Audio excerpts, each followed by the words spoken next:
Hi guys, this is Derek, and this is our Sunday question cast, and today's cast is going to be posted on a Wednesday because last Sunday I missed it.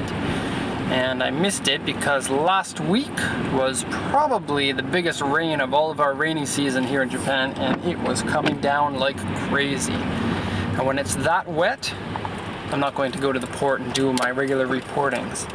And as you know, I take these videos while I'm driving to and from the port because otherwise I wouldn't have any time.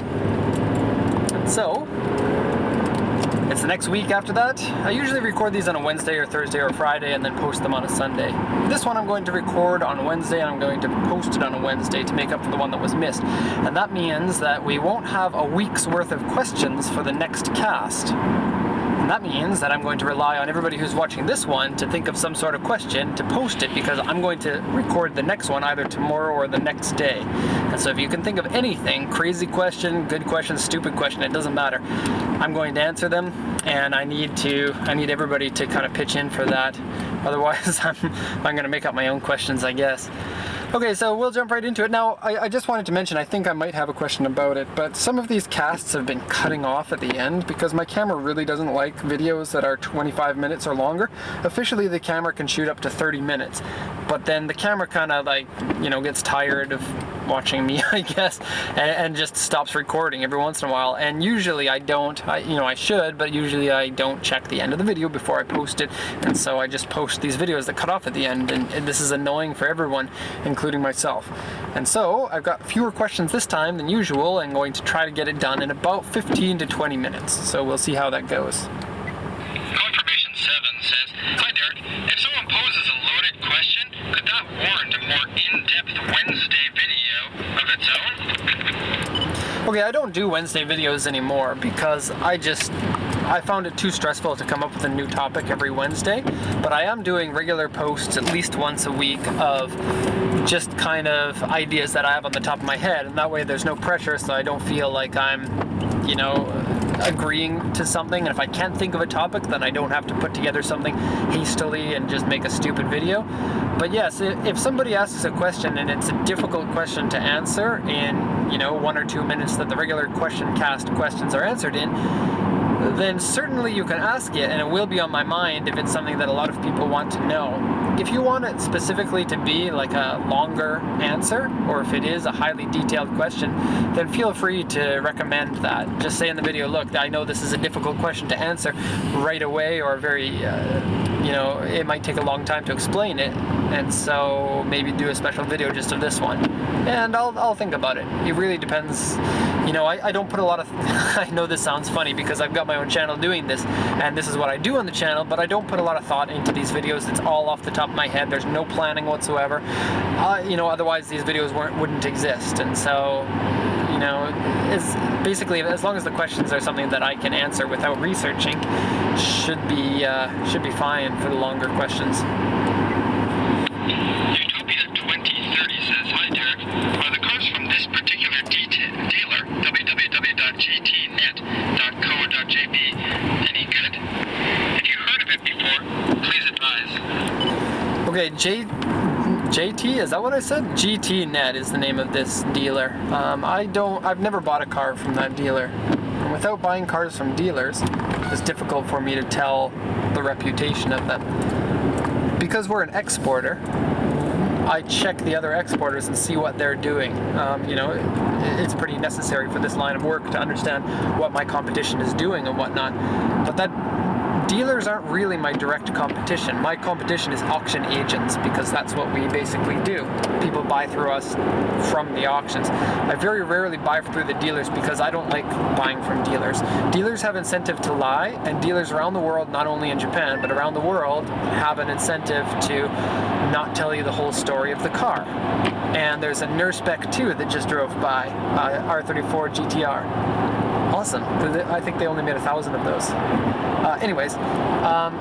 And so because I don't buy from dealers very often, I only know how good the vehicles are from the dealers that I've bought from, and I never buy from the same dealer more than once, and so this is all anecdotal. A great dealer might have one vehicle that's bad, and I happen to get that vehicle, and so I'm not going to go around saying that this dealer's bad simply because of my experience with one purchase. I don't think that that's worth it. I haven't heard the reputation of what other people have said about this dealer, but I will say that sometimes the same thing happens.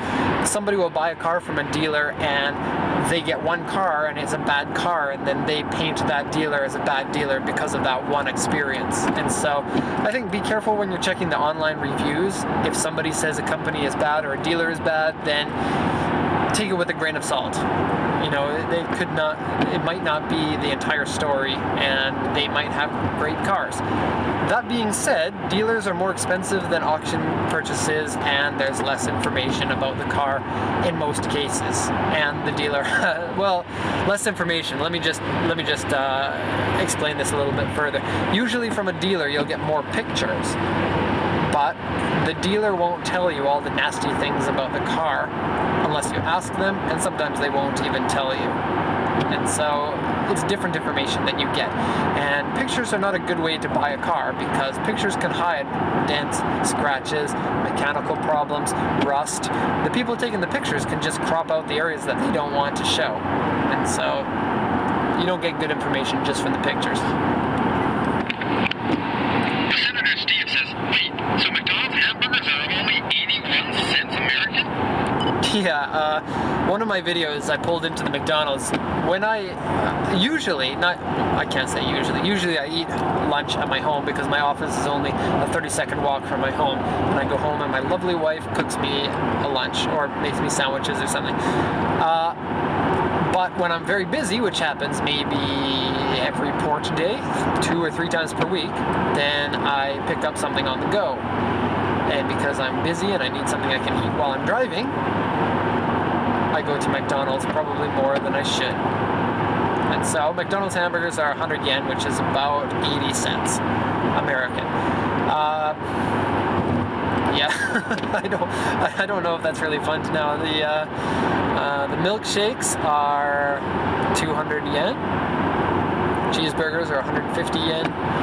Regular sets are anywhere between meal is what, I don't know, I've been living here for so long that like the Happy Meal is called a Happy Set here. Happy Meals are 450 yen or 400 yen, and regular sets are 500 yen to 700 yen depending on what it is. The McDonald's here has much better food than they have back in Canada, where I'm from.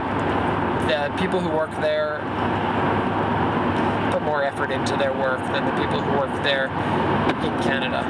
And I don't mean to be trashing the people who work at McDonald's. I think that people who work at McDonald's work far too much for the amount of money that they get paid. And so I do have sympathy for that. It's just that, you know, you get really oftentimes the people who work there don't like their job, and so they don't put much effort into it. And so that's understandable if they're not getting paid very much and they're not treated very well by either the managers or the staff. And luckily in Japan, the customers treat the staff with respect, which is something that you don't see back home. So maybe that's part of the difference. Maybe if you were nicer to the people that work at the McDonald's, they would give you better service. Just saying. Jason AZ1 says, I'll be heading to Japan, Tokyo in April, and honestly cannot wait to rent an FD. Which one is closer to the initial D mount, Fun to Drive or the other one? Okay, so in case you didn't hear that one, there's a lot of road noise going on here in the car. He wanted to know, so there are 2 companies in my area, in Tokyo area, that rent sports cars to you. One's called Fun to Drive, and I've got another video on my channel about my experience with Fun to Drive. It was excellent. Both companies let you rent in English, which is great. Fun to Drive charges you extra if you're not a resident of Japan. Omoshiro Car is the other one. That's Omoshiro Car. And I haven't rented through them. So the question was, which one is closer to the Initial D hills? So the Anime Initial D all of the roads in that show are actual real roads in Japan. So you can drive on the exact same road as the one that you played in the Initial D video game or the one that's in the show. And so, for example, Akina, which is where Takumi is, his home course is, that one is actually Mount Haruna is the name of it. And it's got all of the, like the 5 hairpin corners at the end. So, you know, a lot of people who like that anime come here to Japan and they want to drive those roads. And I think it's a really cool idea. Which one's closer depends on which roads that you're talking about, because at the beginning of the Initial D, he's in Gunma, and then at the end, like season 5, he is in Hakone. Hakone is right outside of Fun to Drive, so you can drive all of those hills within a 15-minute drive of the car rental place. The Omoshido car is near Tsukuba, which is about an hour drive, maybe hour and a half drive away from Gunma and the Akita and all of the first hills that they drive on. So if you go to either of these places, they'll be able to show you on a map where these places are too. So it's kind of cool. Hector Lopez says, hey man, I love your videos and your question videos. But just a tip, can you find a better way to record the questions being asked? Every time I watch these videos, I can't hear the questions being asked. Yeah, that's a problem. I've got a voice recorder, and the voice recorder is not a cheap one, but the downside is it's got a tiny little speaker, which when you turn up the volume high enough to hear it with all the road noise, because Subarus are terrible for road noise.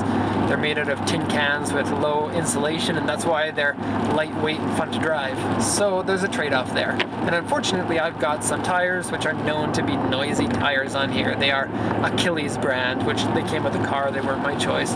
They're a sports tire that's not very good, and they're noisy, and so I'm sorry. The voice recorder there now, what I'd like to do is get an external speaker that's battery powered that you can plug into this, because my audio here in the car won't take exterior inputs. So I can't plug in, for example, an iPhone to do it. If I did get an external speaker that was not battery powered, I don't think that you'll get good enough sound quality in order for there to be a big enough difference. If it's battery powered, you probably would get some good sound quality, I would imagine, but I don't know.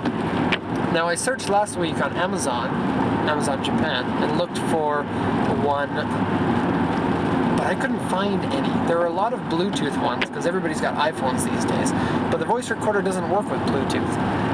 And so I need to find something that is can actually plug in. And I found a few that you could, but they were all really, really stupid looking. I want something that's slim and small that I can just kind of put in the glove box. All of these were like a toy rabbit with speakers in the back of the head, or something cute, or I don't know. All of these really stupid looking things that I quite frankly don't want to have in my car taking up space. I already have to put the camera mount and the voice recorder and my son's diapers for in case he has a poo-poo when we're out shopping. I don't really have space to put other stuff, and I don't want to keep it in the back with all of my tools and stuff and my port kit, because, you know, when I do these videos, if I come up with an idea, I want to be able to start it up right away, so everything has to fit in the glove box, and I don't really have much room in there. So here's what I want the community to do. If you know of any sort of speaker that would work for me, post a link to that in the comments. And if it's from Amazon, then I can order it here in Japan. It just takes a little bit longer. If it's not from Amazon, if it's from eBay, I can usually order them. It depends on the seller. But see, if you can find something that works, that would really work well for me, because I have difficulties finding stuff like that. I don't have a lot of time either, so the sound quality is terrible, and I've watched my videos a few times, and it can be really difficult to hear what is said on the voice recorder, so I'm sorry about that, and I'll look for ways to improve it. Jacob Tyler says, do you offer services to buy a car at auction and then get it road legal in Japan? After watching your videos, I would like to go through you. Okay, so if you live in Japan and you want to buy through an auction, can you go through my company? This is probably a more interesting question than it sounds like on the surface.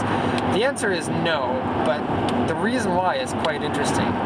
And actually, in just the other video that I recorded today, I talked about this too. When we buy cars, we have to pay for the tax on the car. And then when we export the cars, we get the tax back. Actually, up until now, we've been doing it every quarter. So every 3 months, we get our tax back. But this amount that I'm paying in tax is about $50,000 now per 3 months, just because we're buying that many vehicles. And in order to get that money back, we're changing to filing the taxes monthly, which gives me more work, but allows us to get that money back sooner, so that we don't have to sit on like $65,000 while we're waiting for the, $50,000 plus another month and a half while the accountant files it. We wait for the tax return to come in and whatnot. And then not only do we get the tax back on the cars, but as a percentage of the total amount of cars that we export, we also get the tax back on any of our fixed costs. Fixed costs are costs in a company that don't change no matter the amount of sales that you make. For example, rent is a fixed cost. And so we pay, for my office, it's a little over $1,000 a month that we pay, and then we pay 8% tax on that, and so I can get 100% of that money back. Now, if I start selling cars in Japan, then I can't get that money back, because, well, I get the money back as a percentage of the total cars that we export, and the more cars I sell here to Japan, the smaller amount of my fixed costs I can get back on my tax return. And so that's the simple answer. We'll lose money if we sell cars in Japan unless we sell them for quite a bit higher rate. And because the amount that we would have to sell them at to break even changes depending on the percentage of our fixed costs, of our total costs, it is confusing, and it's not a calculation that I want to do every month to find out if we should scale back sales in Japan. And if we offer a service, I don't want to roll back that service either. And so, no, we don't sell to people in Japan, and I'm sorry about that. But here's something that I've been thinking of. We may be able to open a sub-company under my company name that sells only to Japan, and that's something that I've been considering doing when I get my lot, which is something we've been looking for a year and a half now. Haven't found a suitable place, but we've got the money and we're ready to go as soon as we find a good place for a lot. And once I have a lot, I want to buy cars that we can sell here in Japan or to export, basically to either market, because I think that would be fun, and that's something that I want to do. I want to have a dealership here in Japan. I want to import cars from other countries and sell them here. I think that would be interesting too. And so it will come eventually. At the moment, I've got too many things to think about in order to really put some thought, some effort into that. Final question. Brandon Anderson says, what are your thoughts on the 300ZX twin turbo and the prices on one in general? I've noticed the prices on them have gone up in the last 5 years or so, which is pretty weird for a car that's 15 to 20 years old. Usually they start going up in price once they're 20 to 25 years old, because here in Japan, most cars get exported. The export industry is huge here, and it's just car after car after car just leaves the country. And people in Japan don't want to have cars that are older than about 6 years old. Now, this statistic is a little bit old, but I heard that in the States, the average car is about 18 to 20 years old, the average car. But in Japan, it's something like 6 or 7 years old. Now, part of the reason for this is because the registration system requires that you get your car inspected every 2 years, and this is a big cost to you. It's about $1,500. And to a lot of people, they want to spend the $1,500 toward a new car instead of spend it on their old car. Also, the image of an old car is not very good in Japan. The country as a whole is kind of materialistic. It's a very highly competitive culture, and in order to compete with other people, you prove that you're better by owning more expensive things, or having your kids go to a better school, or having a nicer house, or living in a more well-known neighborhood. And so, or fighting with your hobby, getting really into your hobby so much that you can prove to other people that, you're better than them. It's kind of strange. I may be looking at it a little bit pessimistically, so I don't know. Take this with a grain of salt, of course.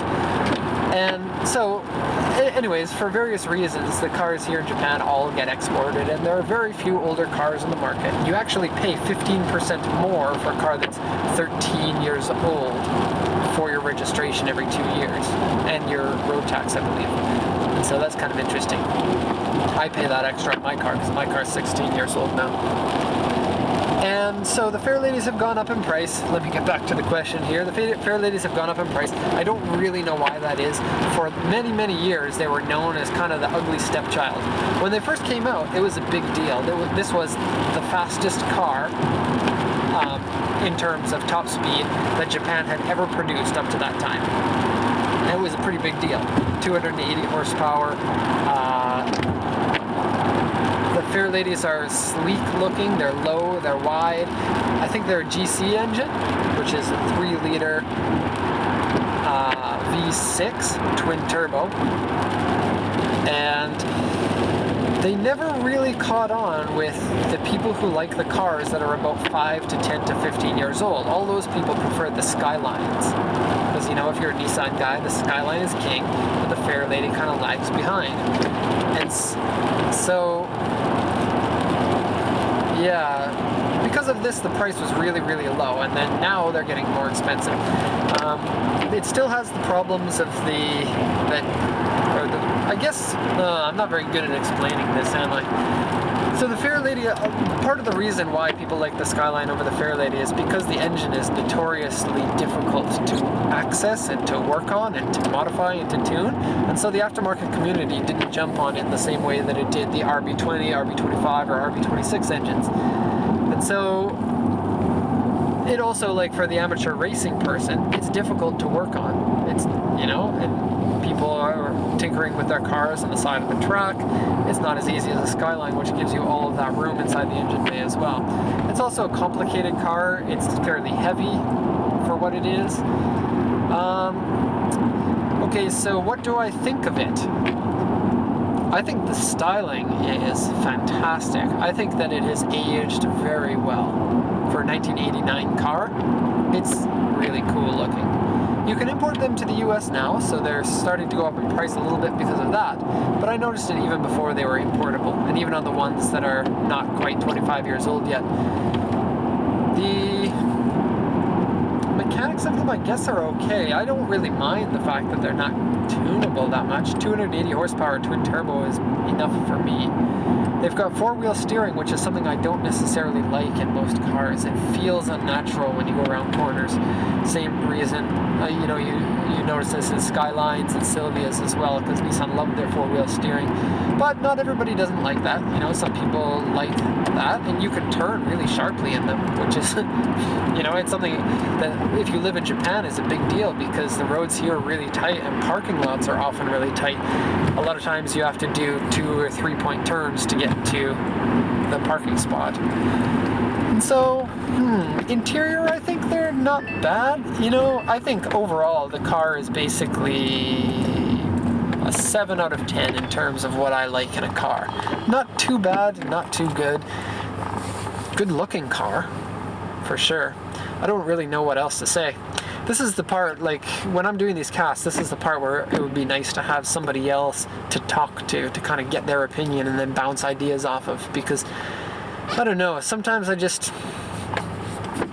wish, like, there was more to say, and I can't really think of something to say that would be worth saying, so, yeah, nobody's in the passenger seat except for my computer and my port stuff. Okay, unfortunately, that's kind of a funny way to end off the last question there. You know, people like to listen to people who are opinionated and strong about their opinions, but on a lot of things, I could go either way. I'm kind of a laid-back person when it comes to stuff like that, so that's going to be the end of this one. Please put your comments in the comment section, because otherwise I'm not going to have any comments to answer for tomorrow. And I'm probably going to go back to the port, because I got 4 more cars at the port I didn't have enough time to check today. MR2, Corolla 11, JZX90 Mark II, Legacy, and then I got a couple more cars that are coming in the next few days that might be there by tomorrow or the next day. Okay, so end of the video now. Thank you for watching. Post your comments in the comments section. Thanks a lot and have a good one. Hope this one wasn't cut off.